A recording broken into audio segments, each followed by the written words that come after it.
आइए आज हम लोग जो है यूनिवर्स के पार्ट 6 पे बात करते हैं। आज का जो हमारा विषय है वो प्लैनेटरी सिस्टम है। इसके पहले वाले वीडियो में हमने सूर्य के बारे में चर्चा की थी और ये जाना था सूर्य का स्ट्रक्चर क्या है और उससे रिलेटेड फिनोमिना क्या है। अब जानते हैं सौरमंडल जो है हमारा, उसमें बहुत सारे जो है सोलार ऑब्जेक्ट्स हैं और जिसके केंद्र में जो है सूर्य है और वो सारे सोलार ऑब्जेक्ट जो है उसके चारों तरफ चक्कर लगा रहे हैं। हमारे यहाँ जो इंटरनेशनल एस्ट्रोनॉमिकल यूनिट है उसने सौरमंडल में जितने भी एस्ट्रोनॉमिकल ऑब्जेक्ट्स पाए जाते हैं उन सबको जो है 3 कैटेगरी में डिवाइड किया है।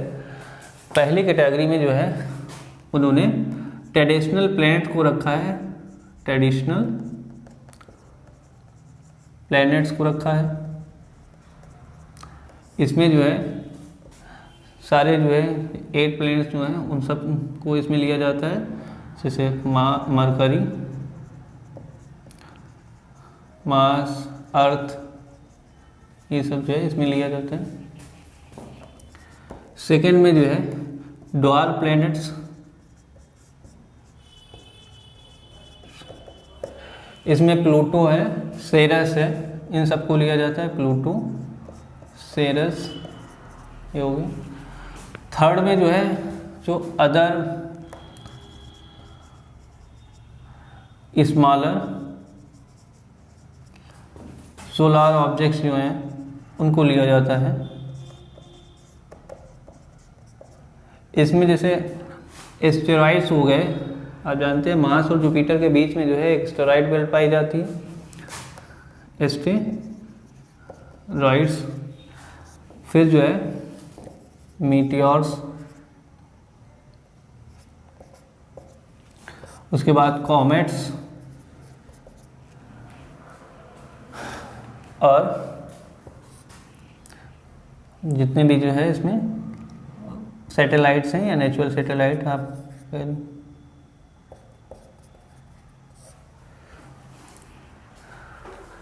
ये हमारे सौरमंडल के एस्ट्रोनॉमिकल ऑब्जेक्ट्स हैं। 3 कैटेगरी में डिवाइड किया है IAU ने, इसको इंटरनेशनल एस्ट्रोनॉमिकल यूनियन भी कहते हैं।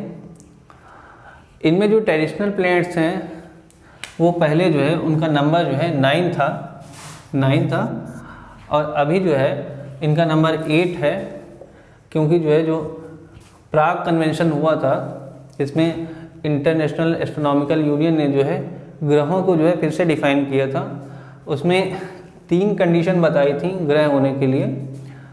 पहली कंडीशन ये थी कि जो है वो ऑब्जेक्ट जो है सूर्य के चारों तरफ चक्कर लगा रहा हो। दूसरी कंडीशन ये थी कि उसके पास जो है एक सफिशिएंट जो है ग्रेविटेशनल फोर्स होना चाहिए, उसके पास ग्रेविटी इतनी होनी चाहिए कि उसका जो शेप है वो गोल टाइप का हो, स्फीयर टाइप का हो जाए, इतना उसके पास ग्रेविटी होनी चाहिए। और तीसरी जो कंडीशन ये थी कि उसके चारों तरफ, उसके आसपास जो है बाकी जो है स्मॉलर जो सोलर ऑब्जेक्ट्स हैं, जो पिंड हैं, उनका जो है भीड़ नहीं होना चाहिए। यहाँ पे नेचुरल सैटेलाइट्स हो सकते हैं 1-2, लेकिन जो है छोटे छोटे जो ऑब्जेक्ट्स हैं एस्ट्रोनॉमिकल ऑब्जेक्ट्स वो नहीं होनी चाहिए, थोड़ा साफ होना चाहिए उसके आसपास का जो रीजन है। तो ये 3 जो कंडीशन थी वो बताई थी किसी ग्रह के होने के लिए। तो इसके बाद जो है जो प्लूटो है उसको जो है ग्रह की कैटेगरी से बाहर कर दिया और अभी जो है 8 जो है करंट में जो है 8 प्लैनेट्स माने जाते हैं। प्लूटो को फिर जो है ड्वार्फ प्लैनेट्स में डाल दिया गया। ये हमारे जो है सोलर सिस्टम का जो है जितना भी एस्ट्रोनॉमिकल ऑब्जेक्ट्स हैं उनका क्लासिफिकेशन था।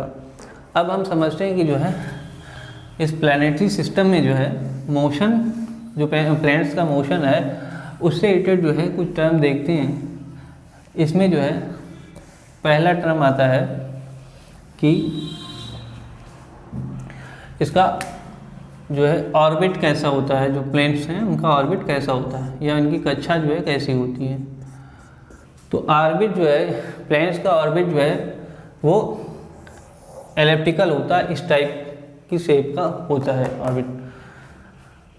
अच्छा, ऑर्बिट एलिप्टिकल क्या होता है? एलिप्टिकल मतलब जो है सर्कल के जो है नियर अबाउट होता है, पूरी तरीके से सर्कल नहीं होता है, सर्कल के नियर अबाउट होता है। सर्कल जैसा होता है पूरी तरीके से सर्कल नहीं होता है, और जितना जो है सर्कल से जो है दूरी पे है, मतलब हम ये कह सकते हैं कि जो है ये सर्कुलर हो जाता है लेकिन सर्कुलर से बहुत दूरी पे है, तो हम कहेंगे कि जो है इसकी एसेंट्रिसिटी ज़्यादा है। इसी में एक टर्म आता है एसेंट्रिसिटी,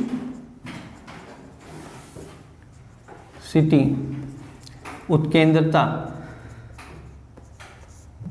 तो अगर वो सर्कल है तो उसकी उत्केंद्रता जो है 0 हो जाएगी। इसको ई से भी रिप्रेजेंट करते हैं मैथ में जो है। तो अगर सर्कल है तो उसकी उत्केंद्रता 0 होगी, जितनी ज़्यादा उत्केंद्रता होगी उतना ही वो सर्कल से दूर होगा, वो सर्कल नहीं होगा मतलब। तो यहाँ पे जो है जो एलिप्स होते हैं, जितने भी दीर्घवृत्ताकार जो पाथ होते हैं, उनका जो है एसेंट्रिसिटी वो 1 से कम होता है लेकिन 0 से बड़ा होता है, क्योंकि 0 जब होगा जब सर्कुलर होगा ऑर्बिट। तो सारे जो है प्लैनेट्स वो सर्कुलर जो है नहीं बल्कि एलिप्टिकल पाथ पे जो है चक्कर लगाते हैं। सन के बीच में सन रहता है, किसी एक फोकस पे सन रहता है। एलिप्स के 2 फोकस होते हैं जिन्हें जो है टोटल फोसी बोलते हैं। तो एक ये रहता है, एक रहता है। एक जो है फोकस पे कहीं सन होता है और उसके चारों तरफ जो है जो प्लैनेट्स हैं वो चक्कर लगाते हैं। तो इसेंट्रिसिटी में जो है, जैसे हम एग्जांपल ले सकते हैं, इसेंट्रिसिटी में जो मरकरी है उसका जो है इसेंट्रिसिटी सबसे ज़्यादा है, वो करीब 0.2 हाईएस्ट इसेंट्रिसिटी। इसका मतलब है वो उसका जो पाथ है वो सबसे ज़्यादा इलिप्टिकल है, दीर्घवृत्ताकार है। और जो अर्थ है हमारी, उसका जो हमारा इसेंट्रिसिटी है वो 0.017 है। तो ये जो है मरकरी के कंपैरिजन में कम है। तो इसके एसेंट्रिसिटी के ज़्यादा होने का मतलब ये है कि ये ज़्यादा इलिप्टिकल है, और अर्थ का एसेंट्रिसिटी कम है, इसका मतलब है ये कम इलिप्टिकल है। मतलब ये सर्कुलर जो ऑर्बिट होना चाहिए, अगर होता तो जो है इसका जो एसेंट्रिसिटी है वो 0 हो जाता, लेकिन यहाँ पे 0.017 है, तो इसका मतलब ये सर्कुलर नहीं है, सर्कुलर से थोड़ा हटके है, और उसको हम इलिप्टिकल बोलेंगे। यहाँ पे इलिप्टिकल है, लेकिन ये वाला जो है बहुत ही ज़्यादा इलिप्टिकल है। तो ये ऑर्बिट के विषय में हो गया। इसके बाद अगला टर्म जो है ऑर्बिटल इंक्लाइनेशन क्या होता है। इसी प्लैनेटरी सिस्टम में एक टर्म आता है ऑर्बिटल इंक्लाइनेशन, मतलब कक्षीय झुकाव। कक्षीय झुकाव क्या होता है इसको देखते हैं। एक अक्षीय झुकाव होता है, एक अक्षीय झुकाव है, ये थोड़ा अलग है उससे। ऑर्बिटल इंक्लाइनेशन का मतलब ये है कि जैसे कि कोई भी प्लैनेट जो है चक्कर लगा रहा है सूर्य के चारों तरफ अपने ऑर्बिट पे, तो उसका जो है किसी रेफरेंस प्लेन के रेस्पेक्ट में कितना जो है टर्न है, वो कितना एंगल बना रहा है। जैसे सपोज करिए कि जो है ये जो है एक ऑर्बिट है किसी भी प्लैनेट का, तो मान लेते हैं वो इस ऑर्बिट पे जो है वो चक्कर लगा रहा है, एलिप्टिकल ऑर्बिट है उसका। लेकिन ये हो सकता है कि दूसरा प्लैनेट जो है इसी तरीके से ना चक्कर लगा के थोड़ा इस तरीके से चक्कर लगा रहा हो। तो ये जो है किसी भी प्लेन से, मान लेते हैं ये प्लेन था और दूसरा प्लेन जो है इस प्लेन में जो है ऑर्बिटल चक्कर लगा रहा है अपने ऑर्बिट पे, एलिप्टिकल पाथ पे। तो इस प्लेन के रेस्पेक्ट में ये वाला जो प्लेन बनेगा, जो ऑर्बिट बनेगा या एलिप्टिकल प्लेन बनेगा, तो कितना टर्न होगा, ये कितना एंगल होगा, यही इंक्लाइनेशन कहलाता है। तो जैसे मान लीजिए ये वाला है, एक बार फिर से समझ लेते हैं इसको। ये वाला जो है प्लेन है, रेफरेंस प्लेन मान लेते हैं, ये एलिप्टिकल है और इस पे जो है एक प्लेन चक्कर लगा रहा है, दूसरा जो है कुछ इस तरीके से चक्कर लगा रहा है। तो पहले वाले प्लेन के रेस्पेक्ट में वो कितना एंगल बना रहा है, इसे हम कहते हैं ऑर्बिटल इंक्लाइनेशन या कक्षीय झुकाव। और हमारे यहाँ जो है जो सिस्टम ये है, ट्रेडिशन ये है कि अर्थ के ऑर्बिटल प्लेन को जो है रेफरेंस माना जाता है। मतलब ये यहाँ से हम मेजर करते हैं और अर्थ के ऑर्बिटल प्लेन से जो है मेजर करते हैं कोई किसी दूसरे का जो है ऑर्बिटल इंक्लाइनेशन कितना है। तो अर्थ का जो है ऑर्बिटल इंक्लाइनेशन 0 होता है, 0 डिग्री, मतलब उसी को रेफरेंस माना जाता है, इसलिए 0 डिग्री। और जो है दूसरे जो ग्रह हैं उनका इंक्लाइनेशन डिफर कर सकता है। जैसे मार्स का जो है जो ऑर्बिटल इंक्लाइनेशन है वो करीब 1.85 डिग्री है। मतलब जो है लगभग जो है उसी प्लेन में, जैसे अर्थ इस प्लेन में जो है चक्कर लगा रही है, तो लगभग मतलब हल्का सा स्लाइटली टिल्ट है, और उसका भी ऑर्बिट जो है लगभग उसी के जो है आसपास है। इंक्लाइनेशन उसका बहुत ही कम है, 1.85 डिग्री है। अब लेकिन यहाँ पे जो है दूसरे का ले लें, वीनस का ले लें, तो वीनस का जो है 3.34 डिग्री है। तो ये जो है इसका मतलब ये हो सकता है कि ये अर्थ का प्लेन है, तो ये थोड़ा सा बहुत हल्का जो है वीनस का उठा होगा, इस तरीके से दूसरा प्लेन होगा, नहीं? तो ये होता है ऑर्बिटल इंक्लाइनेशन। अगला जो है टर्म देखते हैं,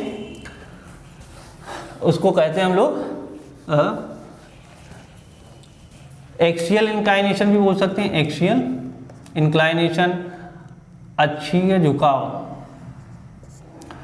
इसे एक्सियल टिल्ट भी बोलते हैं, एक्सियल टिल्ट भी बोलते हैं, या इसे ऑब्लिक्विटी भी बोलते हैं, ऑब्लिक्विटी। ये टर्म यूज होते हैं इसके लिए।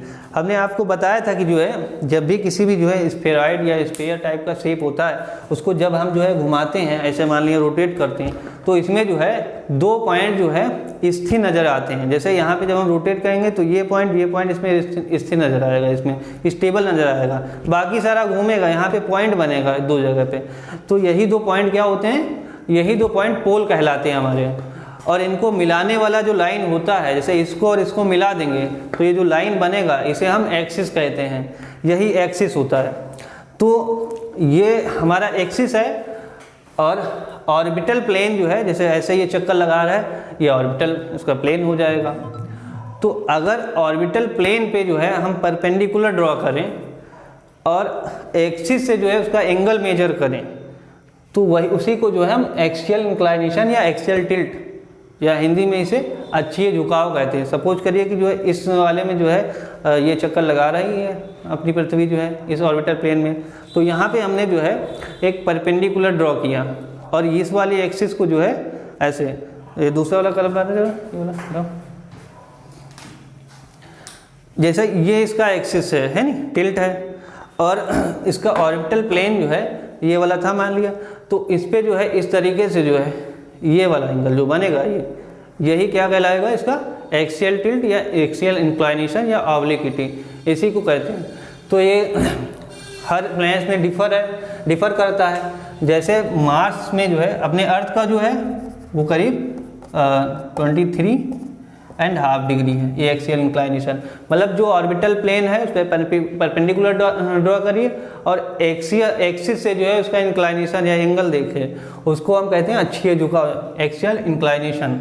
और इसी की वजह से जो है हमारे यहाँ जो है सीजन्स होती हैं, क्योंकि ये जो है एक्सियल टिल्ट है थोड़ा हमारे 23.5 डिग्री। और इसमें जो है हम मार्स का अगर देखें तो उसका जो एक्सियल टिल्ट है वो करीब 25 डिग्री है, ये इसका थोड़ा ज़्यादा है। तो इसके जो ऑर्बिटल प्लेन है उस पर परपेंडिकुलर ड्रॉ करेंगे ये वाला, और ऐसे जो एंगल निकालेंगे तो मार्स में थोड़ा ज़्यादा निकलेगा एक्सियल टिल्ट के हिसाब से, और अर्थ में उसके कंपैरिजन में कम निकलेगा। तो ये एक्सियल इंक्लाइनेशन हुआ। ये सभी ग्रहों में जो है हमें देखने को मिलता है इस तरीके से, लेकिन सब में अलग अलग होता है। ग्रहों जो ग्रह हैं हमारे, जो प्लैनेट्स हैं, उनके मोशन से रिलेटेड जो है कुछ लॉज जो है, जो हमारे एस्ट्रोनॉमर केपलर जी हुए हैं, जोहानस केपलर, उन्होंने इससे संबंधित कुछ लॉज दिए हैं। तो उनमें 3 लॉज हैं। ये वो जो है 17वीं शताब्दी में जो है इन्होंने जो है लॉज दिए हैं 17th सेंचुरी में। उसके पहले जो है कॉपरनिकस ने जो है ये बताया था कि जो है सूर्य हमारे ब्रह्मांड के केंद्र में है और बाकी सारे जो एस्ट्रोनॉमिकल ऑब्जेक्ट्स उसके चारों तरफ चक्कर लगा रहे हैं। तो जोहानस केपलर ने जो है 3 लॉज क्वाइन किए। उसमें से पहला लॉज ये था कि सभी जो है प्लैनेट्स जो है अपने जो है ऑर्बिट में चक्कर लगाते हैं, और उनका ऑर्बिट जो है एलिप्टिकल है, मतलब दीर्घवृत्ताकार ऑर्बिट पे चक्कर लगाते हैं, ऑर्बिट है एलिप्टिकल। ये बताया था केपलर साहब ने। दूसरा जो है इसमें जो है जो लॉज इन्होंने दिया, उन्होंने ये बताया कि कोई भी जो है जो प्लैनेट है वो थोड़ा इसको सही बना लेते हैं फिर से। इस तरीके से जो है एलिप्टिकल पाथ पे चक्कर लगा रहा है। सन कहीं पे जो है इसके एक फोकस पे है। ये कहते थे कि जो है किसी भी समय में जो है, किसी भी डेफिनेट समय में, निश्चित समय में जो पाथ कवर करेगा कोई प्लैनेट, सपोज करिए ये है, तो इसने जो है यहाँ से चलना स्टार्ट किया और यहाँ तक पहुँच गया। इसको टाइम लगा 1 मंथ का। तो हम यहाँ से स्टार्ट किया था, यहाँ तक हम ये देख रहे हैं, और इसको जो है यहाँ से ये मिला देते हैं सन से, यहाँ से, और एक यहाँ पे दूसरे रीजन में हम पहुँच जाते हैं प्लैनेट को लेके।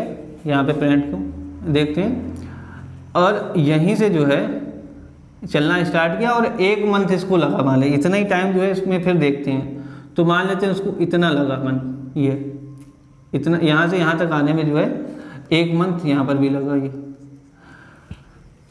तो ये यहाँ से ये इसको जो है बिगिनिंग पॉइंट को और यहाँ से ये एंडिंग पॉइंट को मिला देते हैं। तो इससे 2 रेडियस वेक्टर फॉर्म हुए, एक ये वाला और एक ये वाला। तो केपलर साहब ने कहा कि जो है ये दोनों जो है रेडियस वेक्टर के जो एरिया होंगे ये सेम होंगे, ये सेम होंगे हमेशा।